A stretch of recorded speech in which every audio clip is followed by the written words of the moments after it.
تمام تعریفیں حمد و ثنا اللہ تعالیٰ جل مجدور کریم کے لیے، درود و سلام نبی اکرم نور مجسم شفیع معظم احمد مصطفیٰ جناب حضرت محمد مصطفیٰ صلی اللہ تعالیٰ علیہ وسلم کی ذات و صفات کے لیے حمد و ثنا کے بعد، عزیز دوستو، بزرگوں، بھائیوں، کچھ لوگ ایسے ہوتے ہیں جن سے ہم نے کچھ لینا ہوتا ہے، کچھ سیکھنا ہوتا ہے، کچھ ہم نے ان سے حاصل کرنا ہوتا ہے۔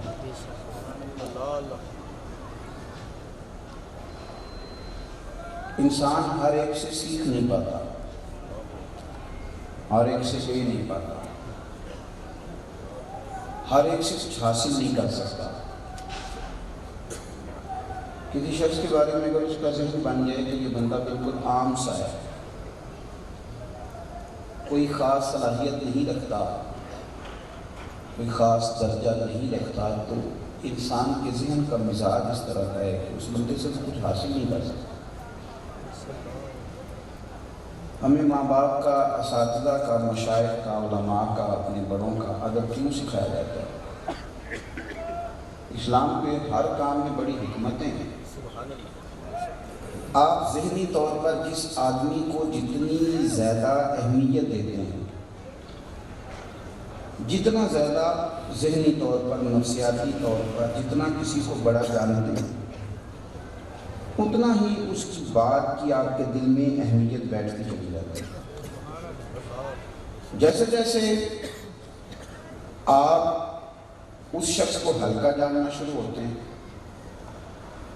جیسے جیسے آدمی سمجھنے لگتے ہیں کہ نہیں کوئی ایسا مسئلہ نہیں، میں تو شیشے میں بھی اتار لیتا ہوں، نہیں وہ میں نے یہ کہہ دیا تھا تو پھر وہ ہو گیا تھا، جیسے جیسے آپ کی نظر میں اس کی اہمیت کم ہوتی ہے، اس کا نقصان نہیں ہوتا، یہ نقصان اس کا ہوتا ہے جس کی تربیت ہو رہی تھی، جس کو نفع ہو رہا تھا۔